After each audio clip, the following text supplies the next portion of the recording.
Hi there, my name is Ronnie Agustin, and I'm going to be talking about the summary I did of Unit 6, 7, 8, and 9.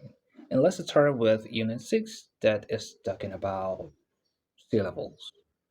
So, what do we need to know? Well, all the words are composed by syllables, and all syllables must have a vowel sound.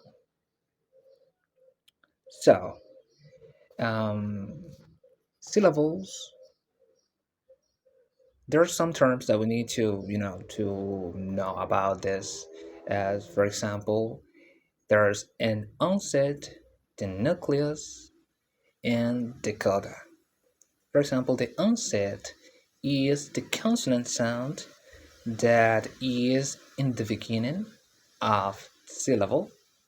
The nucleus is always the vowel sound, and the coda is the consonant sound at the end of the syllable.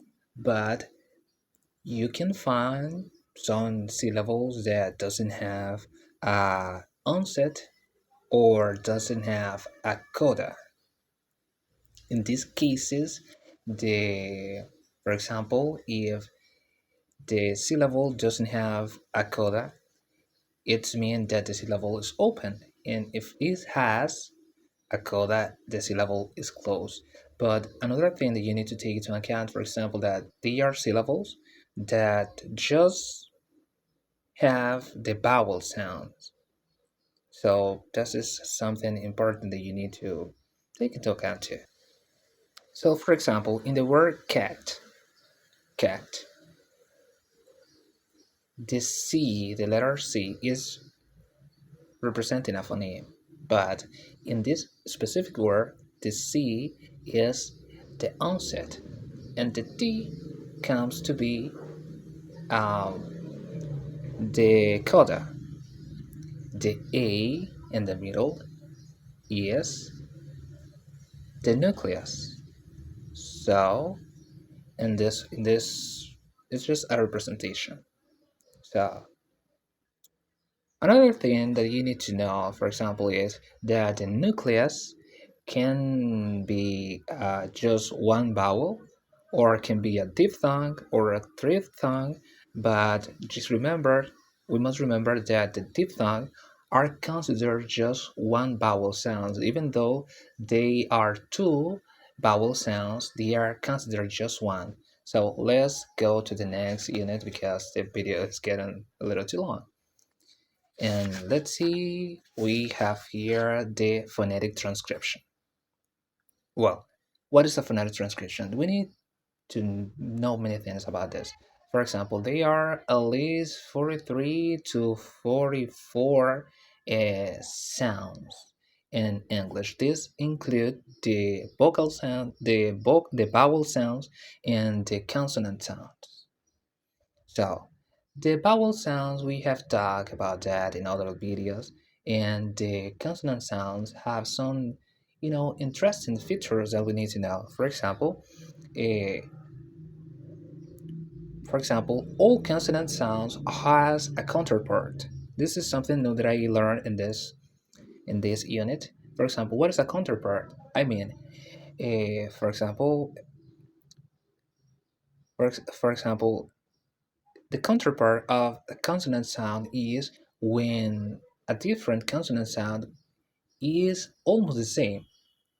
The only difference between them is the voicing. For example, they have the same place of articulation, they have the same manner of articulation. The only difference is the voicing. For example, the t sounds and the d sounds. They are counterparts. And another thing that you need to take into account, for example, are that when we are doing a transcription, which is the actual sound of the words written in a paper, is like the phoneme, the the representation of the phoneme, the actual sounds of whatever we want to say, but written in a paper. And You need to take into account, for example, things like the weak forms, intrusive, linking, assimilation, elisions, and so on and so forth. For example, what is an example of intrusive? When we say I am, if I say it like this, it sounds like normal. But I mean, there's just a little pause in the middle. I am. But when we are speaking normally, when we are speaking fast, it sounds like I am, I am, I am. So there's a yes sounds in the middle. So this sounds is intrusive because in the normal writing, there's no yeah, there's no J in there. So that is why it's called intrusive sound.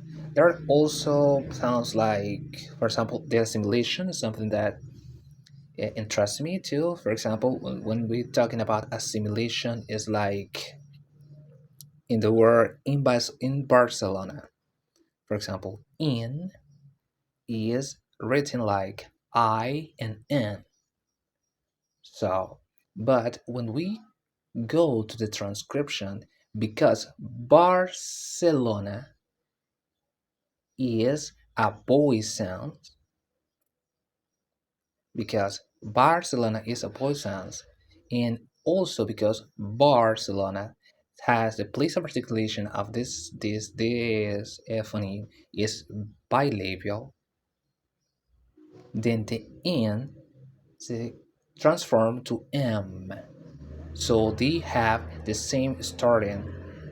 So it's just a little interesting, something that you need to take into account. Also, the another part that interests me is like the elision, because this happen a lot in English, but it's like when we make a sound disappear and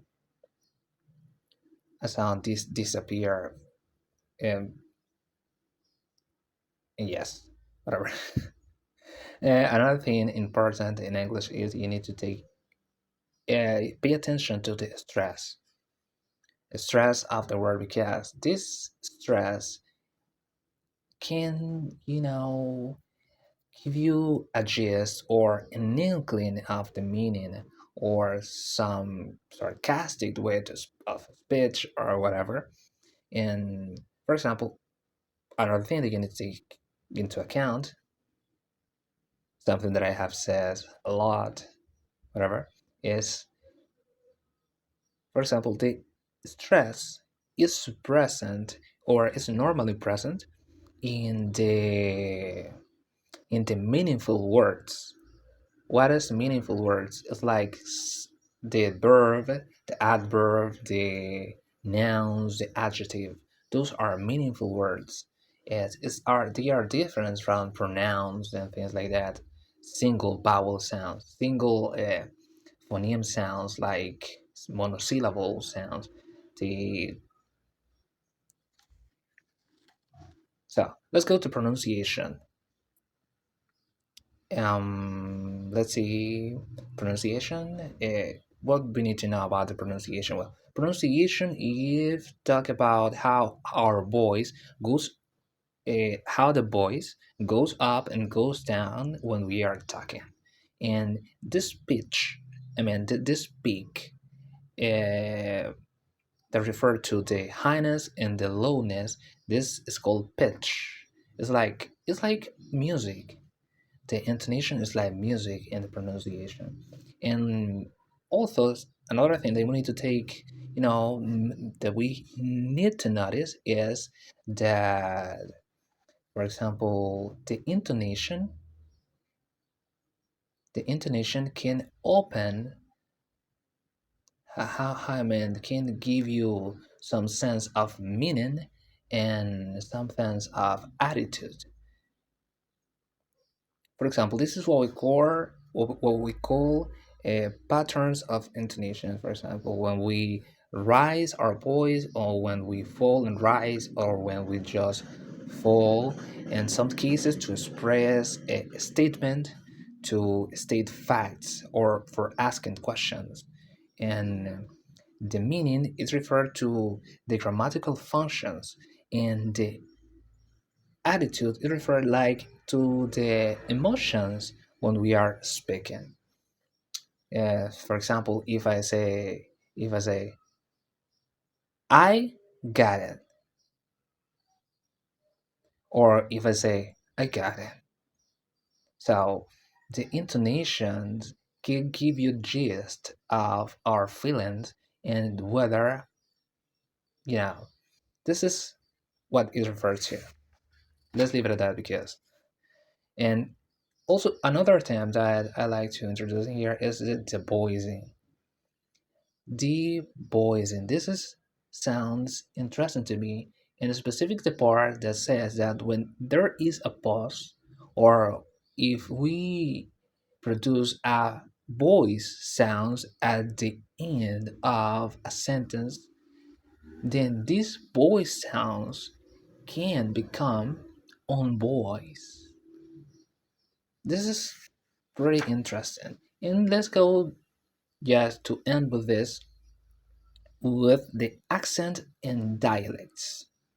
What is an accent? What is a dialect? Well, the accent, it says in my summary that accent is like the phonological rules that you know, we apply to a foreign language. For example, I am Dominican and I am trying to speak English.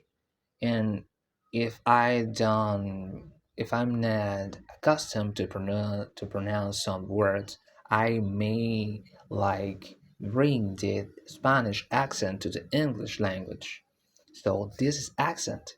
And what is a dialect? Well, a dialect is also accent because dialect also have different kind of intonations and things, but the accent also has the grammatical functions. Also, the grammatical functions. I mean, the dialect can differ in the way we, for example, in some grammatical applications or the way we refer to some objects. For example, pants and trouser are the same, but one comes from Britain, I think, or England, and the other is, Norman English. I don't know where it comes from. So this is something important. And another thing is the accent refer to pronunciation.